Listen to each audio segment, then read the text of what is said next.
اکابری کی حیات سے۔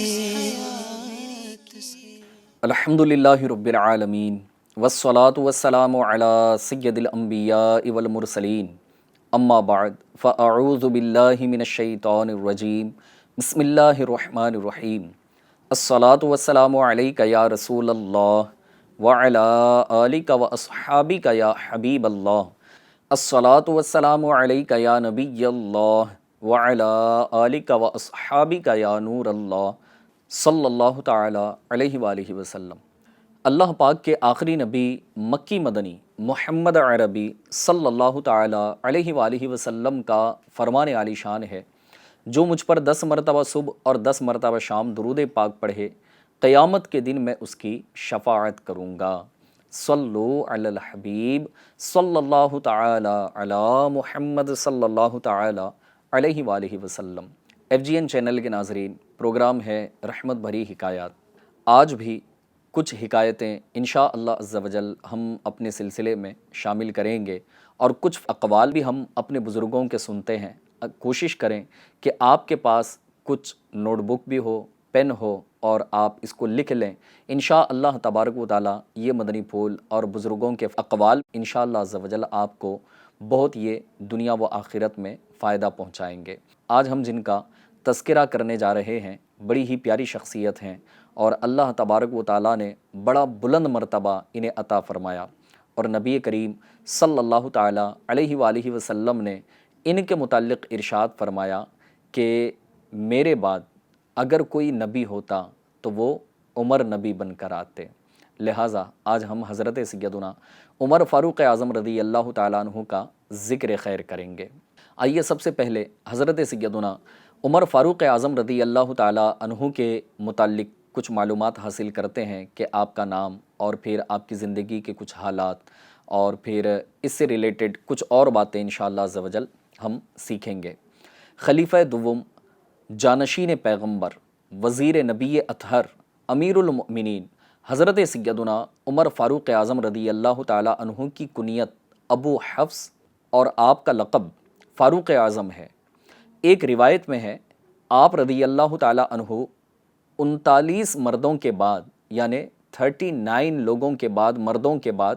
سید عالم نور مجسم صلی اللہ تعالیٰ علیہ وسلم کی دعا سے اعلان نبوت کے 6 سال ایمان لائے۔ اسی لیے آپ رضی اللہ تعالیٰ عنہ کو متمم الاربعین، یعنی 40 کا عدد پورا کرنے والا کہتے ہیں۔ سب سے پہلے آپ ہی کو امیر المؤمنین کا لقب دیا گیا۔ آپ کے زمانہ خلافت میں ایک بار زبردست قحط پڑا، تو آپ نے بارش طلب کرنے کے لیے حضرت سیدنا عباس رضی اللہ تعالیٰ عنہ کے ساتھ نماز استسقاء ادا فرمائی۔ جی ہاں، نماز استسقاء کیا ہوتی ہے؟ تو جب بارش نہیں ہوتی، قحط پڑ جاتا ہے، تو اللہ تبارک و تعالیٰ کی بارگاہ سے طلب بارش کے لیے پڑھی جانے والی نماز کو نماز استسقاء کہتے ہیں۔ تو حضرت سیدنا عمر فاروق اعظم رضی اللہ تعالیٰ عنہ نے پیارے آقا صلی اللہ تعالیٰ علیہ وسلم کے چچا حضرت سیدنا عباس رضی اللہ تعالیٰ عنہ کے ساتھ یہ نماز ادا فرمائی۔ اور حضرت سیدنا ابن عون رحمۃ اللہ تعالیٰ علیہ فرماتے ہیں کہ حضرت سیدنا عمر رضی اللہ تعالیٰ عنہ نے حضرت سیدنا عباس رضی اللہ تعالیٰ عنہ کا ہاتھ پکڑا، اور اس کو بلند کر کے اس طرح اللہ تبارک و تعالیٰ کی بارگاہ میں دعا کی کہ اے اللہ، ہم تیرے نبی صلی اللہ تعالیٰ علیہ وسلم کے چچا کو وسیلہ بنا کر تیری بارگاہ میں عرض کرتے ہیں کہ قحط اور خشک سالی کو ختم فرما دے، اور ہم پر رحمت والی بارش نازل فرما۔ یہ دعا مانگ کر ابھی واپس بھی نہیں ہوئے تھے کہ بارش شروع ہو گئی، اور کئی روز تک مسلسل بارش ہوتی رہی۔ لہٰذا FGN چینل کے ناظرین، اب یہ جو حکایت ہم نے سنی ہے حضرت سیدنا فاروق اعظم رضی اللہ تعالیٰ عنہ کے دور مبارک کی، تو یقیناً یہ ایک بڑا ہی پیارا عمل ہے۔ جی ہاں، شیخ طریقت امیر اہل سنت دامت برکاتہم العالیہ نے اپنی کتاب فیضان نماز میں بھی اس روایت کو نقل کیا ہے۔ آپ اگر اس روایت کو پڑھنا چاہتے ہیں یا اس طرح کی نماز سے ریلیٹڈ اور بھی بہت ساری معلومات حاصل کرنا چاہتے ہیں، تو جن شہروں میں مکتبۃ المدینہ انڈیا یہ موجود ہے، وہاں آپ وزٹ کریں، اور پھر ہارڈ کاپی میں کتاب جو ہے نا یہ آپ حاصل کریں۔ تو اس کتاب میں امیر اہل سنت دامت برکاتہم العالیہ نے ایک روایت نقل کی ہے، فرمایا جاتا ہے کہ جب کوئی اہم مہم پیش آتی، کوئی اہم معاملہ ہوتا، تو نبی کریم صلی اللہ تعالیٰ علیہ وآلہ وسلم نماز میں مشغول ہو جایا کرتے، اور اللہ تبارک و تعالیٰ نے بھی تو قرآن کریم میں ارشاد فرمایا نا کہ صبر اور نماز سے مدد چاہو۔ تو جب بھی کوئی اہم معاملات پیش آتے ہیں تو پھر ہمیں نمازوں کا اہتمام کرنا چاہیے۔ ویسے بھی ہر مسلمان پر جو عاقل ہے، بالغ ہے، ان پر اللہ تبارک و تعالیٰ نے روزانہ 5 وقت کی نماز یہ فرض فرمائی ہے، لیکن اس کے علاوہ بھی کچھ نمازیں، جیسے کوئی اہم کام ہوتا ہے، کوئی نیا کام آپ شروع کرنے جا رہے ہیں اور استخارہ کرنا چاہتے ہیں تو پھر اس کے لیے بھی نماز ادا کی جاتی ہے۔ اسی طرح کوئی اہم معاملات ہیں یا آزمائشیں ہیں، دشواریاں ہیں، کچھ پریشانیاں ہیں تو صلاۃ الحاجات پڑھی جائے۔ اسی طرح قحط کا موقع اگر آ جاتا ہے، اللہ پاک ہماری حفاظت فرمائے، لیکن ایسے حالات اگر پیدا ہو جاتے ہیں تو پھر قحط سالی میں نماز استسقاء ادا کی جاتی ہے۔ چاند گہن ہوتا ہے، سورج گہن ہوتا ہے تو نماز خسوف و کسوف پڑھی جاتی ہے۔ تو اس طرح کی بہت ساری جو ہے نا الحمدللہ عز و جل نمازیں ہیں، اور پھر اس کے طریقے ہیں، ان کو ادا کریں، اللہ تبارک و تعالیٰ یقیناً اس کی برکتیں عطا فرماتا ہے۔ لہٰذا اب یہاں پر نماز استسقاء بھی ادا کی گئی، اور پھر فاروق اعظم رضی اللہ تعالیٰ عنہ نے پیارے آقا کے پیارے چچا حضرت عباس رضی اللہ تعالیٰ عنہ کو وسیلہ بنا کر اللہ تبارک و تعالیٰ کی بارگاہ میں دعا کی، اور اللہ پاک نے دعا قبول فرمائی اور بارش کا سلسلہ شروع ہو گیا اور کئی روز تک بارش ہوئی۔ لہٰذا FGN چینل کے ناظرین، اب یہ جو حکایت ہم نے سنی، اس سے معلوم ہوا کہ اللہ پاک کے نیک بندوں کے وسیلے سے بارشیں آتی ہیں، خشک سالی دور ہوتی ہے، دعائیں قبول ہوتی ہیں اور حاجتیں بر آتی ہیں۔ جی ہاں، اپنی دعاؤں میں اللہ کے نیک بندوں کا وسیلہ ضرور شامل کیا کریں۔ امیر المؤمنین حضرت سیدنا عمر فاروق اعظم رضی اللہ تعالیٰ عنہ نے حضرت سیدنا عباس رضی اللہ تعالیٰ عنہ کو وسیلہ بنایا، تو اس سے یہ ثابت نہیں ہوتا کہ بزرگان دین کے وصال پا جانے کے بعد ان کو وسیلہ بنانا جائز نہیں ہے، زندوں کو وسیلہ بنایا جا سکتا، ایسا بالکل بھی نہیں، بلکہ امیر المؤمنین حضرت سیدنا عمر فاروق اعظم رضی اللہ تعالیٰ عنہ نے حضور نبی اکرم صلی اللہ تعالیٰ علیہ وسلم کے بجائے حضرت سیدنا عباس رضی اللہ تعالیٰ عنہ کو اس لیے وسیلہ بنایا تاکہ لوگوں پر واضح ہو جائے کہ حضور نبی اکرم صلی اللہ تعالیٰ علیہ وسلم کے علاوہ بھی نیک بندوں کو، بڑی ہستیوں کو بھی وسیلہ بنانا جائز ہے۔ اس لیے آپ نے آپ کے چچا کا وسیلہ لیا، اور اس میں کوئی حرج بھی نہیں۔ تمام صحابہ کرام علیہم الرضوان میں سے حضرت سیدنا عباس رضی اللہ تعالیٰ عنہ کو اس لیے خاص کیا تاکہ اہل بیت کی عزت و شرافت ظاہر ہو۔ جی ہاں، وہ صحابی بھی ہیں اور اہل بیت سے بھی ہیں، اور آپ صلی اللہ تعالیٰ علیہ وآلہ وسلم کی ظاہری وفات کے بعد بھی صحابہ کرام علیہم الرضوان کا آپ صلی اللہ تعالیٰ علیہ وآلہ وسلم کو وسیلہ بنانا یہ ثابت ہے۔ لہٰذا وسیلہ اللہ کے نیک بندے جو ابھی انتقال نہیں کیے ہیں ان کا بھی وسیلہ لیا جا سکتا ہے، اور جو انتقال کر گئے، اس دنیا سے وصال فرما گئے، ان کا بھی وسیلہ بنایا جا سکتا ہے۔ اب جیسا کہ پیارے آقا صلی اللہ تعالیٰ علیہ وسلم کے وصال ظاہری کے بعد بھی نبی اکرم صلی اللہ تعالیٰ علیہ وسلم کا وسیلہ لینا، آپ کو وسیلہ بنانا یہ ثابت ہے، جیسا کہ حضرت سیدنا امام بیہقی رحمۃ اللہ تعالیٰ علیہ نقل فرماتے ہیں کہ لوگ امیر المؤمنین حضرت سیدنا فاروق اعظم رضی اللہ تعالیٰ عنہ کے عہد خلافت میں قحط میں مبتلا ہو گئے، تو ایک شخص نور کے پیکر، تمام نبیوں کے سرور، دو جہاں کے تاجور صلی اللہ تعالیٰ علیہ وآلہ وسلم کے روضہ انور پر حاضر ہوا اور عرض کی، یا رسول اللہ صلی اللہ تعالیٰ علیہ وآلہ وسلم، اپنی امت کے لیے بارش کی دعا فرمائیں، لوگ ہلاکت کے قریب پہنچ گئے ہیں۔ پھر وہ خواب میں نبی کریم صلی اللہ تعالیٰ علیہ وسلم کی زیارت سے مشرف ہوئے، اور حضور نبی اکرم صلی اللہ تعالیٰ علیہ وسلم نے ارشاد فرمایا، عمر بن خطاب کے پاس جا کر انہیں سلام کہو اور بتاؤ کہ انہیں بارش سے سیراب کیا جائے گا، اور ان سے کہنا کہ عقل مندی کا دامن ہاتھ سے مت چھوڑنا۔ چنانچہ وہ شخص امیر المؤمنین حضرت سیدنا عمر فاروق اعظم رضی اللہ تعالیٰ عنہ کے پاس آیا اور آپ کو اس بات کی خبر دی، تو آپ رضی اللہ تعالیٰ عنہ رو پڑے اور عرض کی، یا اللہ، جس کام سے میں عاجز نہیں ہوتا اس میں کوتاہی نہیں کرتا۔ پیارے پیارے ناظرین، اب یہ جو تمام تر باتیں ہم نے سنی ہیں، اب ان تمام تر باتوں سے یہی ہمیں سیکھنے کو ملتا ہے کہ جب بھی ہم اللہ تبارک و تعالیٰ کی بارگاہ میں دعا کریں تو کوشش کریں کہ اللہ تبارک و تعالیٰ کی بارگاہ میں اس کے انبیاء کرام کا وسیلہ لیا کریں، صحابہ کرام علیہم الرضوان کا وسیلہ لیا کریں، اہل بیت اطہار کا وسیلہ لیا کریں، یا دیگر بزرگان دین کا وسیلہ لیا کریں۔ انشاءاللہ تبارک و تعالیٰ یقیناً اللہ پاک دعائیں قبول فرمانے والا ہے۔ لیکن جب بندہ وسیلہ پیش کر کے رب کی بارگاہ میں حاضر ہوتا ہے تو اللہ تبارک و تعالیٰ مزید اس پر رحمت کی نظر فرماتا ہے۔ آئیے مزید اور کچھ سیکھنے سمجھنے کی کوشش کرتے ہیں۔ حضرت سیدنا عمر فاروق اعظم رضی اللہ تعالیٰ عنہ جو انگوٹھی پہنا کرتے تھے، تو انگوٹھی پر آپ کے یہ عبارت نقش تھی، کفا بالموتی واعظن یا عمر۔ اس کا ترجمہ یہ ہے کہ اے عمر، نصیحت کے لیے موت کافی ہے۔ جی ہاں،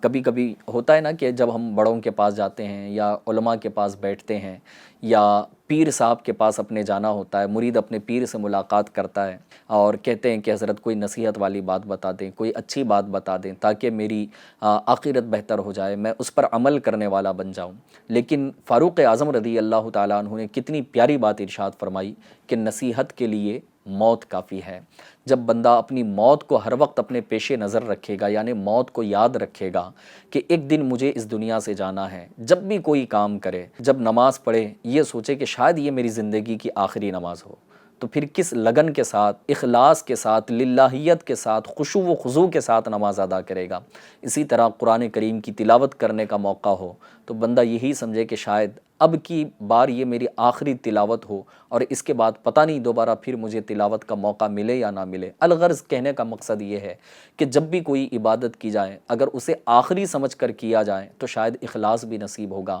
للہیت کے ساتھ کیا جائے گا اور خشوع و خضوع اس کے اندر پیدا ہوگا۔ اور جب بندے کو گناہ کرنے کا ارادہ ہو اور جب وہ اپنی موت کو پیش نظر رکھے گا کہ کیا عجب یہ گناہ کرتے کرتے جو ہے مجھے موت آ جائے۔ جی ہاں،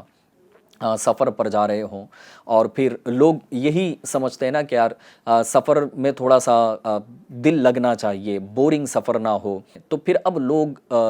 فلمیں ڈرامے دیکھتے ہوئے جاتے ہیں، ہنسی مذاق کرتے ہوئے جاتے ہیں، سانگز سنتے ہوئے جاتے ہیں، اور آئے دن جو ہے نا اس طرح کی خبریں ملتی ہیں کہ فلاں کا ایکسیڈنٹ ہو گیا اور آن دا اسپاٹ اس کی جو ہے نا وہ ڈیتھ ہو گئی۔ سفر ہو رہا تھا، ایکسیڈنٹ ہو گیا، سارے کے سارے انتقال کر گئے، لیکن ان کی گاڑی کے اندر گانے بج رہے تھے، فلم چل رہا تھا، بے حیائی کے مناظر چل رہے تھے۔ تو ظاہر سی بات ہے کہ موت آنی ہے، برحق ہے، یہ اپنے وقت پر ضرور آئے گی، لیکن میں اور آپ نہیں جانتے کہ ہماری موت کب ہوگی۔ تو بندہ جو ہے جب گناہ کرنے کا ارادہ ہو اور پھر فاروق اعظم رضی اللہ تعالیٰ عنہ کے اس فرمان کو اگر پیش نظر رکھے کہ نصیحت کے لیے موت کافی ہے اور ہر وقت اپنی موت کو پیش نظر رکھے گا تو شاید گناہ کرنے کا ارادہ اس کا ترک ہو سکتا ہے۔ 23 سن ہجری بمطابق 444 سن عیسوی کو نماز فجر میں ایک غلام جس کا نام تھا ابو لؤلؤ فیروز، اس نے دھوکے سے حضرت سیدنا فاروق اعظم رضی اللہ تعالیٰ عنہ کے پہلو میں خنجر گھونپ دیا، جس کی وجہ سے آپ رضی اللہ تعالیٰ عنہ کی شہادت واقع ہوئی۔ پیارے پیارے ناظرین، حضرت سیدنا عروہ بن زبیر رضی اللہ تعالیٰ عنہ سے روایت ہے کہ خلیفہ ولید بن عبد الملک کے زمانے میں جب روضہ رسول کی دیوار گر پڑی اور لوگوں نے اس کی تعمیر 87 یعنی 87 سن ہجری میں شروع کی تو بنیاد کھودتے وقت ایک قدم مبارک ظاہر ہوا، تو سب لوگ گھبرا گئے اور لوگوں کو خیال ہوا کہ شاید یہ حضور سید عالم صلی اللہ تعالیٰ علیہ وآلہ وسلم کا قدم مبارک ہے، اور وہاں کوئی جاننے والا نہیں تھا اور جاننے والا ملا نہیں۔ تو حضرت سیدنا عروہ بن زبیر رضی اللہ تعالیٰ عنہ نے کہا کہ خدا کی قسم یہ حضور نبی کریم صلی اللہ تعالیٰ علیہ وسلم کا قدم شریف نہیں ہے، بلکہ یہ حضرت سیدنا عمر فاروق اعظم رضی اللہ تعالیٰ عنہ کا قدم مبارک ہے۔ یعنی تقریباً 64 ایئرز کے بعد امیر المؤمنین سیدنا فاروق اعظم رضی اللہ تعالیٰ عنہ کا جسم مبارک بدستور سابق رہا اور اس میں کسی قسم کی کوئی تبدیلی نہیں ہوئی، یعنی گویا ایسا ہے کہ جیسی آپ اپنے حیات مبارکہ میں تھے، ایسے ہی اپنی قبر مبارک کے اندر 64 سال گزرنے کے بعد بھی آپ کا جسم مبارک، آپ کے قدم مبارک اسی طرح سے تھے۔ اور کیوں نہ ہو، کسی نے کیا ہی پیاری بات کہی ہے کہ زندہ ہو جاتے ہیں جو مرتے ہیں اس کے نام پر، زندہ ہو جاتے ہیں جو مرتے ہیں اس کے نام پر، اللہ اللہ موت کو کس نے مسیحا کر دیا۔ لہٰذا FGN چینل کے ناظرین، یقیناً حضرت سیدنا فاروق اعظم رضی اللہ تعالیٰ عنہ یہ وہ شخصیت ہیں کہ جن کی زبان پر اللہ پاک نے حق کو جاری فرما دیا، ان کے مشوروں پر اللہ پاک نے قرآن کریم میں وہ احکام بطور آیت نازل فرمائے۔ اور پھر یہ کہ فاروق اعظم رضی اللہ تعالیٰ عنہ کے متعلق اللہ پاک کے پیارے محبوب صلی اللہ تعالیٰ علیہ وآلہ وسلم نے ارشاد فرمایا کہ جس راستے سے عمر کا گزر ہو وہاں سے شیطان کا گزر نہیں ہوتا۔ یقیناً اللہ پاک نے آپ کو بڑی برکتوں سے نوازا، بڑی بلندیوں سے نوازا، اللہ پاک ان کا صدقہ ہمیں نصیب فرمائے۔ آئیے حضرت سیدنا عمر فاروق اعظم رضی اللہ تعالیٰ عنہ کے کچھ اقوال کو ہم اپنے سلسلے میں شامل کرتے ہیں۔ حضرت سیدنا عبد الرحمن بن عوف رضی اللہ تعالیٰ عنہ کہتے ہیں کہ جب آل کسریٰ کے خزانوں کو آپ کے پاس لایا گیا تو آپ ان خزانوں کو دیکھ کر رونے لگے، تو آپ فرماتے ہیں میں نے کہا یا امیر المؤمنین، کس چیز نے آپ کو رلایا ہے؟ آج تو شکر کا دن ہے، فرحت اور خوشی کا دن، سرور کا دن ہے۔ تو حضرت سیدنا عمر فاروق اعظم رضی اللہ تعالیٰ عنہ نے ارشاد فرمایا کہ جس قوم کے پاس بھی اس کی کثرت یعنی مال کی کثرت ہو جائے تو اللہ پاک ان کے درمیان بغض و عداوت ڈال دیتا ہے۔ لہٰذا پیارے ناظرین، حضرت سیدنا عمر فاروق اعظم رضی اللہ تعالیٰ عنہ مال سے محبت نہیں فرمایا کرتے تھے، بلکہ یہ اللہ پاک اور اس کے پیارے محبوب صلی اللہ تعالیٰ علیہ وآلہ وسلم سے محبت کرنے والے تھے۔ تو اب آپ کا یہ فرمانا کہ جس قوم کے پاس بھی مال کی کثرت ہو جائے تو ان کے درمیان بغض و عداوت پیدا ہو جاتی ہے، تو ہو سکتا ہے کہ آپ نے یہ بات اس لیے کہی ہو کہ جس کا مال زیادہ ہوتا ہے اسے لوگوں کی حاجت بھی زیادہ ہوتی ہے، اور جو لوگوں کا محتاج ہو اس کا لوگوں کے سامنے منافقت کرنا ناگزیر ہے، اور وہ لوگوں کی رضامندی حاصل کرنے کے لیے اللہ پاک کی نافرمانی کرتا ہے۔ جی ہاں، جب مال بڑھ جاتا ہے نا تو پھر اس کے چلے جانے کے ڈر سے شاید وہ کسی کی چاپلوسی کرنے لگ جائے، منافقت میں مبتلا ہو جائے، اور پھر اس کا ان تمام تر چیزوں سے بچنا جو ہے نا یہ بڑا مشکل ہوتا ہے، اور وہ لوگوں کو راضی رکھنے کے لیے اپنے رب کو ناراض کرنے والے کام کرتا ہے۔ مخلوق کی طرف حاجت سے دوستی اور دشمنی، یہ دونوں جو ہے نا اس کے اندر یہ پیدا ہوتی ہے، اور اس سے حسد پیدا ہو جاتا ہے، کینہ، ریا، تکبر، جھوٹ، چغلی، غیبت اور ایسے تمام گناہ پیدا ہوتے ہیں جو دل اور زبان کے ساتھ خاص ہیں، اور پھر یہ تمام اعضاء کی طرف متعدی ہوتے ہیں، اور یہ سب مال کی نحوست کی وجہ سے ہوتا ہے۔ لہٰذا FGN چینل کے ناظرین، یقیناً مال جو ہے نا یہ وبال ہے۔ ہاں، مال اس کے لیے وبال نہیں ہوگا جو حلال طریقے سے کماتا ہے اور حلال ہی کی طرف خرچ کرتا ہے، ورنہ شاید عموماً ایسا نہیں ہوتا کہ بندے کے پاس جب مال آتا ہے نا تو ڈر زیادہ یہی ہے کہ وہ ناجائز چیزوں کی طرف بڑھ جاتا ہے۔ تو حضرت سیدنا عمر فاروق اعظم رضی اللہ تعالیٰ عنہ نے بڑی پیاری اور نصیحت والی بات ارشاد فرمائی کہ مال کی کثرت جس قوم کے پاس ہو جاتی ہے نا تو وہ بغض اور پھر کینہ وغیرہ میں یہ مبتلا کر دی جاتی ہے۔ اور اگر آج ہم اپنے دور کا جائزہ لیں تو شاید ہمارے دلوں میں بغض بڑھتا جا رہا ہے، ہمارے دلوں میں لوگوں کا کینہ بڑھتا جا رہا ہے، اور وجہ میگزیمم یہی ہوتی ہے کہ مال کی وجہ سے، پراپرٹی کی وجہ سے بھائی بھائی کے درمیان نفرت ہو چکی،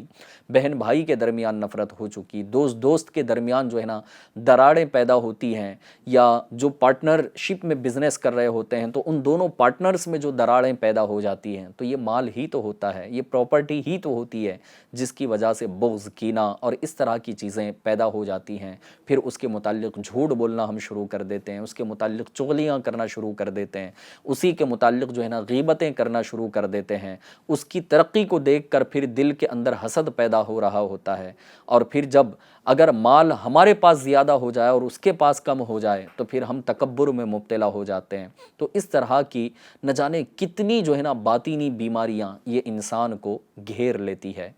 ایک اور فرمان فاروق اعظم رضی اللہ تعالیٰ عنہ کا ہم شامل کریں گے اپنے سلسلے میں، اور اس کو بھی توجہ کے ساتھ سنیے۔ آپ فرماتے ہیں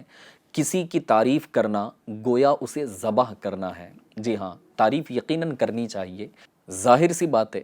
کہ تعریف کس کو اچھی نہیں لگتی، لہٰذا جب تعریف بندہ اپنے منہ پر سن رہا ہوتا ہے نا، تو ایسا ہے کہ وہ بہت ساری برائیوں میں اس کا جانے کا ڈر ہوتا ہے۔ اب پھر وہ یہ سمجھنے لگتا ہے کہ بھائی اب میرے جیسا کوئی نہیں نا، یا تکبر میں وہ مبتلا ہو جاتا ہے، دوسروں کو نیچا دیکھنا شروع کر دیتا ہے، دوسروں کو حقیر جاننا شروع کر دیتا ہے، اگرچہ وہ چاہے اسٹوڈنٹ ہو، کاروباری آدمی ہو، جاب کرنے والا ہو، ایکس وائی زیڈ کوئی بھی پرسن ہو، جب منہ پر اگر تعریف کی جاتی ہے تو گویا ایسا ہے کہ ہم اس کو ذبح کر رہے ہیں، یعنی اس کو خطرے میں ڈال رہے ہیں، اس کو ہلاکت میں ڈال رہے ہیں۔ لہٰذا تعریف یقیناً پیٹھ پیچھے کر لی جائے، منہ پر تعریف کرنے سے بچنا چاہیے۔ یا تو منہ پر تعریف اگر کی جا رہی ہے تو ہم جھوٹ تعریف تو نہیں کر رہے کہ مروت میں ہم تعریف کر رہے ہوں، یا پھر اس سے کوئی کام نکلوانے کے لیے ہم تعریف کر رہے ہیں، اور تعریف کرنے کا کوئی اچھی نیت، کوئی اچھا مقصد نہیں تھا، اور بیزاری کے ساتھ ہم تعریف کر رہے ہیں نا، اس طرح خود غلط ہو رہے ہیں۔ یا اگر ہم چلو صحیح اور اچھی تعریف بھی اگر کر رہے ہیں،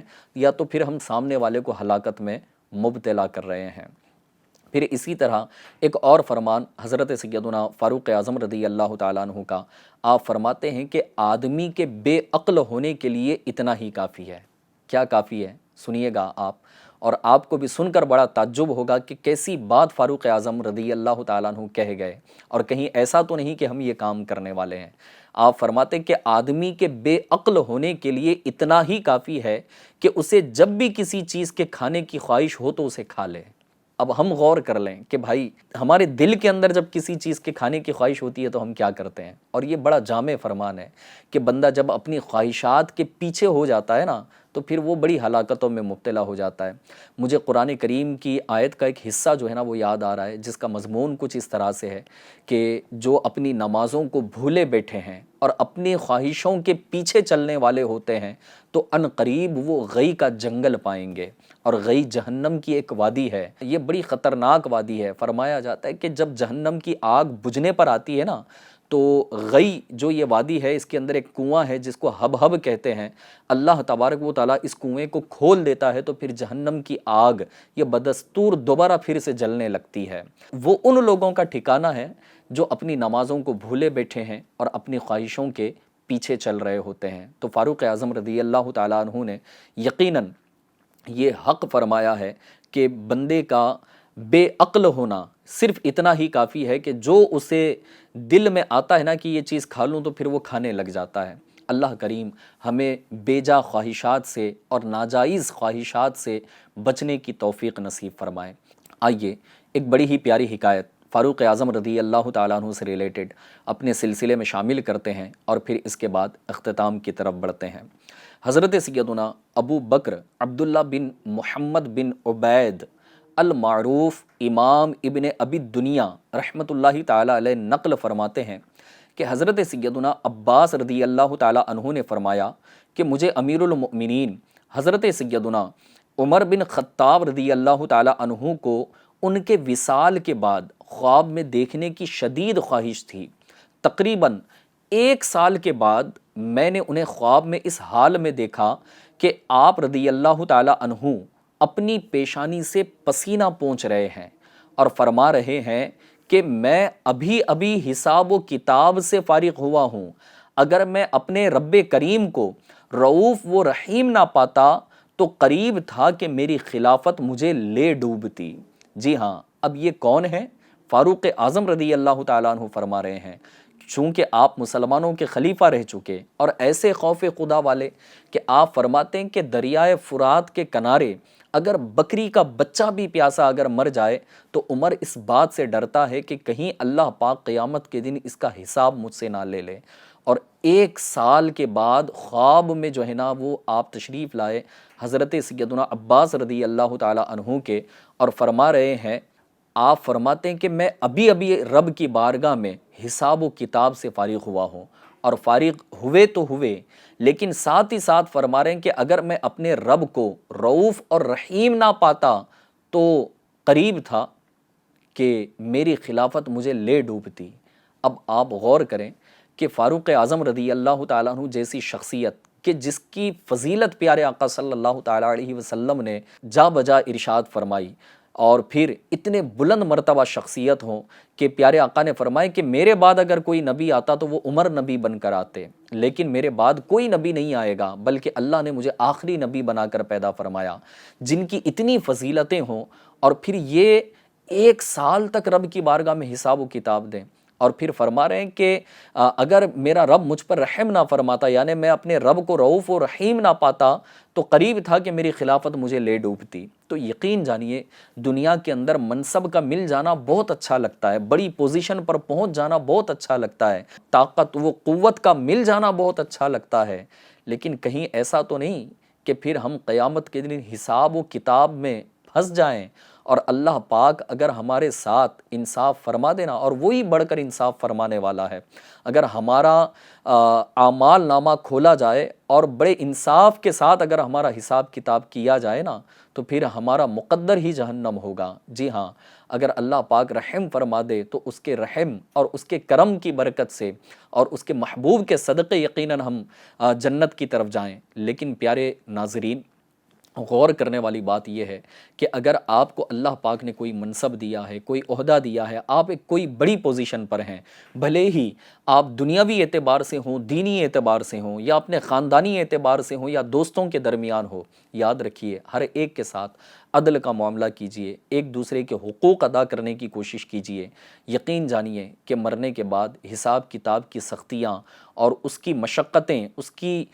مشکلات جو ہے نا جو ہوں گی وہ ہم سے برداشت نہیں ہو سکے گی، اور اللہ پاک جب عدل فرمائے گا وہاں پر تو ظاہر ہے کہ ہم خود اپنے آپ پر اگر غور کریں تو شاید ہم اپنی زبان سے یہ کہہ سکتے ہوں کہ ہمارے پاس نیکیاں کم اور رب کی نافرمانیاں زیادہ ہیں۔ بس اللہ پاک ہم پر رحم فرمائے اور کرم فرمائے، اور فاروق اعظم جیسی شخصیت کو اپنی خلافت کے معاملات پر حساب کتاب دینے میں جب 1 سال لگ سکتا ہے، تو پھر میں اور آپ غور کریں کہ پھر ہمارا حال کیا ہوگا۔ ہم نے نہ جانے کتنی رب کی نافرمانیاں کی، نہ ہم سے حقوق اللہ ادا ہو پا رہے ہیں، نہ حقوق العباد ادا ہو پا رہے ہیں، نہ ہم اپنے ماں باپ کی صحیح طور پر خدمت کر پائے، نہ اپنے بھائی بہنوں کے ساتھ کوئی صحیح معاملات کر پائے، نہ اپنے دیگر رشتہ داروں کے حقوق ادا کر پائے، نہ اپنے دوستوں کے حقوق ادا کر پائے۔ یاد رکھیے گا کہ اگر ایسے ہی زندگی گزرتی رہی تو یقین جانیے ہلاکت ہی ہلاکت ہوگی۔ FGN چینل کے ناظرین، اپنے آپ کو یقیناً بدلنے کی کوشش کریں۔ حضرت سیدنا فاروق اعظم رضی اللہ تعالیٰ عنہ نے جو باتیں ارشاد فرمائی، ان کو بار بار دہراتے رہیے اور اپنی زندگی میں ایک انقلاب پیدا کیجئے، چینجز لے کر آئیے، انشاءاللہ تبارک و تعالیٰ اس کی برکتیں نصیب ہوں گی۔ اگر آپ چاہتے ہیں کہ ہماری زندگیوں میں تبدیلی آنی چاہیے اور اپنے آپ کو بدلنا چاہتے ہیں تو دعوت اسلامی انڈیا کے پلیٹ فارم سے جو ہے نا آپ وابستہ ہو جائیں، مدنی قافلوں میں سفر کریں۔ اس کے علاوہ دعوت اسلامی انڈیا کا جو ڈپارٹمنٹ ہے ویکلی اجتماع، ان ہفتہ وار اجتماعات میں شرکت کریں۔ دعوت اسلامی انڈیا کا ایک بڑا ہی پیارا اور بہترین ڈپارٹمنٹ ہے مدنی کورسز ڈپارٹمنٹ۔ اس ڈپارٹمنٹ کے تحت فزیکلی طور پر بھی، جی ہاں، فیس ٹو فیس سامنے بٹھا کر الحمدللہ عز و جل مختلف کورسز کروائے جاتے ہیں، جیسے فیضان نماز کورس ہے، 63 دن کا مدنی کورس ہے، اصلاح اعمال کورس ہے، 12 دینی کام کورس ہے۔ اس طرح کے کورسز میں شرکت کیجیے، دعوت اسلامی انڈیا کی مختلف ایکٹیویٹیز کے اندر پارٹیسپیٹ کریں۔ انشاءاللہ تبارک و تعالیٰ اچھوں کی صحبت میں رہیں گے، اچھا بننے کی سعادت بھی حاصل ہوگی۔ اللہ کریم ہمارے اس سلسلے کو اپنی بارگاہ میں قبول فرمائے اور فاروق اعظم رضی اللہ تعالیٰ عنہ کا صدقہ ہمیں نصیب فرمائے۔ ایسے ہی کنٹینیو ہمارے سلسلوں میں بنے رہیے۔ انشاءاللہ آئندہ سلسلوں میں بھی ہم دیگر بزرگان دین کی حکایتیں لیے حاضر رہیں گے۔ تب تک کے لیے اجازت دیجیے اور اپنا خیال رکھیے۔ اللہ پاک ہمیں عمل کی سعادت عطا فرمائے۔ آمین بجاہ النبی الامین صلی اللہ تعالیٰ علیہ وآلہ وسلم۔ صلو علی الحبیب صلی اللہ تعالیٰ علی محمد صلی اللہ تعالیٰ علیہ وآلہ وسلم۔ ملتا ہے در سے